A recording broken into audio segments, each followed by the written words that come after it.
so great to see you guys in person after the year we had last year. So it's so good to be here in an actual con. So yeah, I'm super psyched. We were planning to do that backstage formation B for like months. I hope it turned out well. Yeah. The run. I haven't run since 2019. Right. Yeah. Sitting along. Yeah. Yes. Yeah. So thank you for exhausting. Got the heart.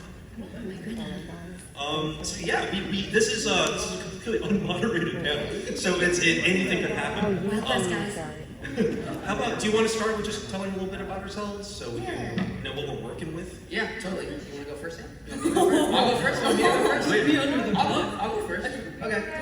All right. So, man, this has been such a cool journey. So I don't know if most of you know this. Maybe some of you do. Jujutsu Kaisen was actually the first anime that I ever worked on.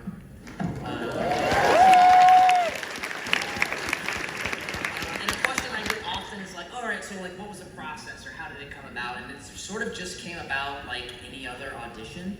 Although about a year and a half ago, I was watching the Overhaul arc end on My Hero Academia.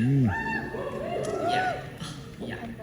And I was like, these actors are incredible. Like, this is good. Like, I'm just crying. I'm watching anime and crying. I feel like everybody who watches anime cries, right? It's just like, it just touches something. And I just remember thinking like, man, I really, I had come from Star vs. the Forces of Evil, another like pre-late animation. Yes! Yeah, Marco Diaz in the house as well. But yeah, so I just had this desire to do anime. So I chatted with my agent and again, just started getting auditions. And then the first one that I got, of course, was Jujutsu Kaisen, or one of the first ones I got was Jujutsu Kaisen. But at that time, the subbed episodes were already maybe like 2 in. It was still really new. So I had already watched them before I got my audition. So I was like a fan of the show before I had an audition for it, which is really cool. And then I got the audition and I was like, oh, no way, that's cool. And then the process for something like Star vs. the Forces of Evil was basically I auditioned for something 9 months before I got the official announcement or call that I was Marco. Jujutsu Kaisen, I got the audition, and a week later found out that I was Yuji.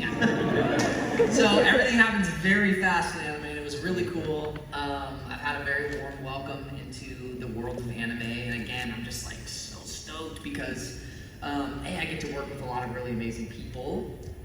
It's amazing. Who I have been fans of before all of this started. And so yeah, that's sort of my like quick little journey to being Yuji Itadori, who's freaking a good kid. Yes. I love this guy. Such a good boy. Let me just say, going from, and I've done other stuff in between, but as far as like a lead on a show, going from Marco Diaz to Yuji Itadori is like a blessing. Like a good boy to another good boy, and I'm very grateful for that. No, he goes to throw some stuff. Oh yeah. Actually, I have a print at my table of Yuji like throwing up the peace sign, and he looks so happy. And every time I look at it, I'm just like, what's in store for you, buddy? Guy, I'm sorry, Junpei. It was totally too soon to mention Junpei. I He was realized supposed that. to be here too. You should have come to Jujutsu. You should have come to Jujutsu Tech. He should have. Why did he say no? He didn't answer fast enough. Anyway, sorry. We're victim blaming. Is anyone in here cosplaying Junpei? Please.